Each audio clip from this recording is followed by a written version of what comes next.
right, coming up next, a good welterweight matchup here between Georges St-Pierre and Carlos Condit.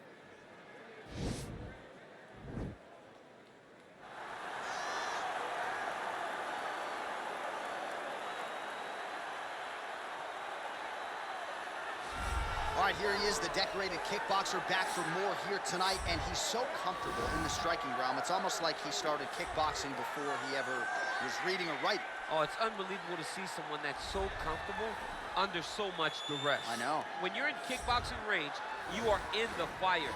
There is no safety. You're right in range to be getting knocked out, but he does not fear that. He loves it. He loves the combat. He loves the engagements. But what you have to understand is he's not engaging his opponents on their terms. He's doing it on his terms. Whether or not he wants to be in close with the big punches or he wants to be at range landing kicks, he's just constantly putting damage on you. Top, bottom, up, low, it does not matter. This guy is a dominant striker, one of the best kickboxers the UFC has ever seen. And in terms of the punching technique and the jab, as good as anyone in this division. All right, so here's the legend, Georges St-Pierre, former UFC welterweight champion, former UFC middleweight champion, and DC as one of the most decorated wrestlers on this UFC roster. You got to be pretty amazed at what this man has been able to accomplish without any amateur wrestling credentials to speak of. Yeah, with no background, the guys that he's been in there with and controlled the wrestling exchanges has truly been unbelievable to watch. I was in Canada when he fought Josh Koscheck, and he took Josh Koscheck, who was an NCAA champion, down whenever he needed to. Right. But it was also the striking that made him so dangerous. I remember Georges St-Pierre had this combination. There was a lead jab, a lead Superman jab, and then a leg kick. Everyone wanted to try and do it, and they say imitation is the greatest form of getting a compliment. We all tried to be Georges St-Pierre. And he's got more SPs than you. He does. He's a man. Ladies and gentlemen, this fight is 3 rounds in the UFC welterweight division. Introducing first, fighting out of the blue corner. This man is a kickboxer, holding a professional record of 31 wins, 14 losses.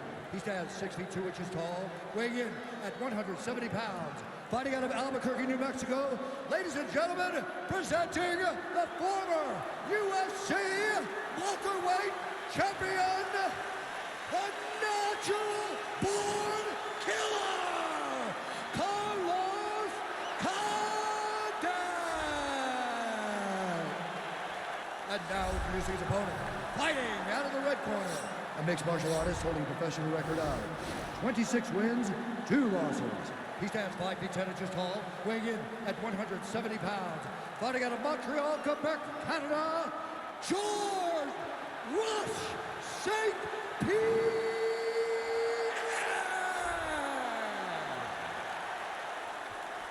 And when the action begins, our referee in charge, Dan Mergliata. Dan Mergliata, your referee. You ready?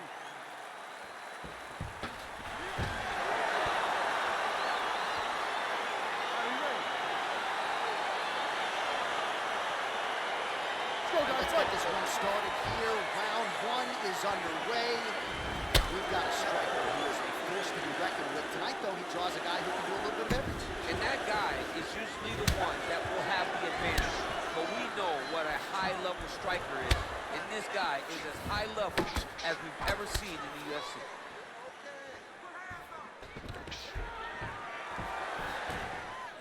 Stuffs the takedown there. How good is his takedown defense?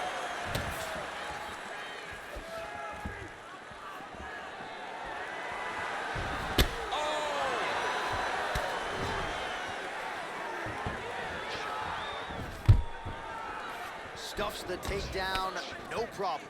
Oh, nice elbow. Throws a big right hand, but doesn't find its home.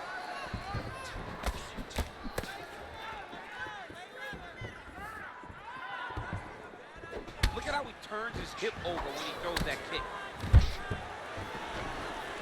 Takedown defense holds up. Muay Thai block. And they separate. What a head kick. Straight punch lands. Oh, collar tie. Oh, stuffs the takedown without issue. And now he's got that tie clinch. Oh, these are some impactful knees he is throwing, and I guess until his opponent adjusts, might as well keep throwing them. He's going to keep going to the well. Why would he change it? His opponent has not been able to figure out these knees. He's throwing every part of himself into these big leg kicks. Going orthodox now. Big kick lands.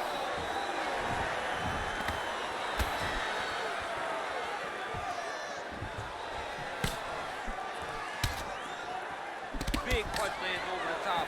How's he gonna follow this one? Oh, he lands another strike to the body, really starting to connect on a lot of shots to the midsection, and these will take their toll as this fight goes into the latter rounds. And he comes through with a big knee. Oh! Going back to his patented kicks here, but unable to find the target there.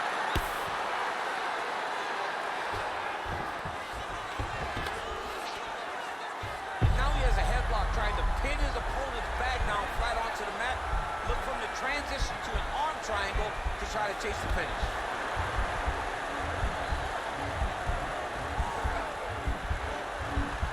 Needs to push the arm to the side.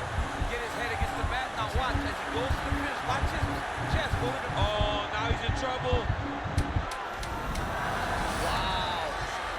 All right, right into side control here, DC. Biggest difference between half guard and side control. Well, side control to me feels like a little bit less control because now my legs aren't really doing anything anymore. Now I'm controlling you with my upper body. So I've got to be very, very aware. It's still advantageous, but it just seems a little more free-flowing than having something like a half guard. All right, DC, let's look at some of the highlights from the last round. Lot for the replay guys to choose from. Yeah, man, these guys stood on a quarter in the middle of the octagon. Take one to give one. Over and over, each guy landed, and they both landed very well over the course of that first round. Oh.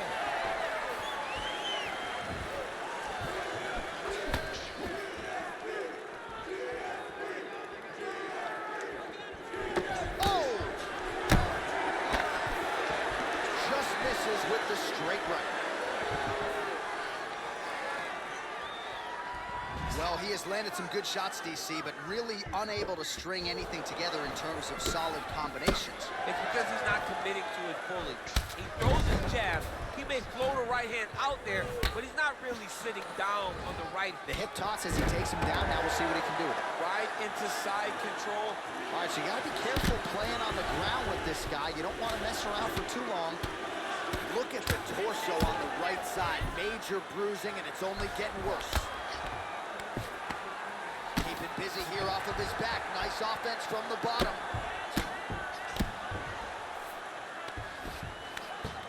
Oh, looks like he's transitioning an armbar. You cannot stay in the guard of these great jiu-jitsu guys. He's a tough armbar now.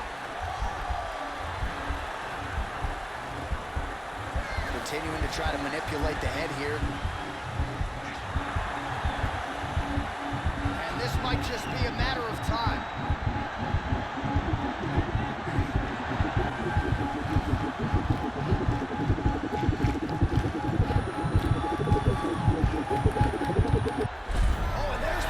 So he submits him with the armbar. How about that? Great job. Great defense.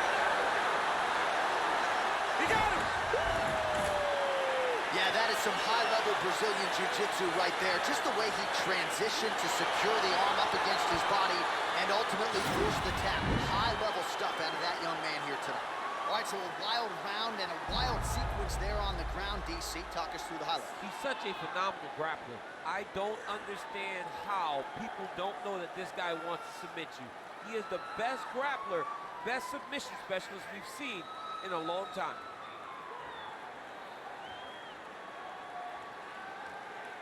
So there he is, your winner by submission. That is a finish they will likely be talking about for some time. Big win, major statement made to the rest of this division. Ladies and gentlemen, referee Dan Murgliata has called a stop to this contest at 2 minutes, 34 seconds of round number 2. Declaring the winner by tap out, Georges St-Pierre! All right, so what a performance by this young man here tonight as he gets the win by way of submission. He certainly put a lot of stock into getting the finish tonight, and he did just that. Congratulations. It was a very tough fight, but he knew that if he did everything right, he can get to his position, which is the ground, and he would be able to find a finish by submission tonight. He did just that.